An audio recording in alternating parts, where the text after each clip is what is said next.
Today, 1 in 10 people around the world have a disability. Within the U.S., 7.3 million adults and children are blind or have significant visual impairments. My name is Josh Swatosh. I was born 3 months premature, lack of oxygen at birth. And what you see now is what I see every day. My name is Lauren Childress. I was born at 26 weeks. I have retinopathy of prematurity. I developed that from being in an incubator for 5 months with too much oxygen. I met Lauren Childress 8 years ago, and it was very interesting because the more we got to know each other, the more we found we had in common. I get coffee going if someone's gotten the pot ready for us the night before. Make sure that I have ready what I'm gonna wear. Hope that it matches. I help Josh get his medications if he hasn't started the process already. They have recorded on here everything that is on the actual pill bottle label. Prescription for Lauren Childress. Take 1 tablet twice daily as needed. That way we know we're not taking the wrong meds, or I'm not taking her medication, or she's not taking mine. I've gotten used to being blind, and I've learned to adapt and overcome. To be honest, the thing that annoys me more than anything is the fact of being in the wheelchair, because for the longest time I was unable to go to church because people say they don't want to come and pick me and anybody else up because of my wheelchair. I have to rely on the kindness of friends to be able to get to a medical appointment on time.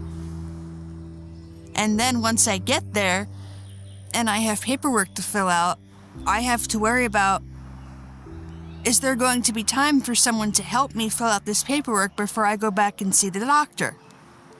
One thing I must say, because of the advancements in technology, is it's a lot easier to find resources and find things on the internet when you need something, or even to be able to schedule a flight or schedule a trip on a Greyhound bus if you needed to. But I like to try and do more online if I can help it. If something is accessible with a screen reader or with VoiceOver on the iPhone, that means that you can use it and successfully navigate it independently. I use VoiceOver for iOS, which is the screen reader that is built into all of Apple's products. I know that being positive will stand out further than if you're negative and you think, well, I can't do this, I can't make it. Because if you're positive, then people are more willing to listen to what you have to say. Josh and Lauren head to the bus stop.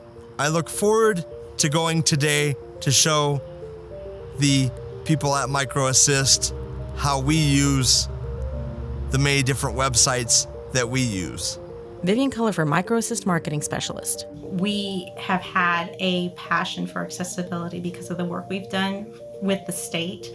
And some of that may have come along as requirements, but I think the more we've gotten into the space, the more we just see the human need behind it. Josh and Lauren as panelists in MicroAssist Training Room. Moderator Jack McElhaney. We have programmers and developers in the room that do development from an accessibility standpoint for websites and for apps. If you could give them some advice as two people who have blindness, what would it be that you'd like to give for? If you're gonna develop an app with accessibility, and when an update rolls out, don't break the accessibility, because we see that a lot. Brandon Winston, MicroAssist Instructional Designer. I thought it was amazing what we were doing before when I first got here, because accessibility isn't something you hear about in the mainstream, but actually seeing people using that and putting what we do into practice makes you feel really good about it. And it gives me a lot of ideas about how we could actually make some of our products better. You've told me authentication is a challenge that you have on various sites. Is that common for most people that are blind? Yes. Unfortunately, yes. Okay, so again, we have a group of developers and programmers here. Any suggestions?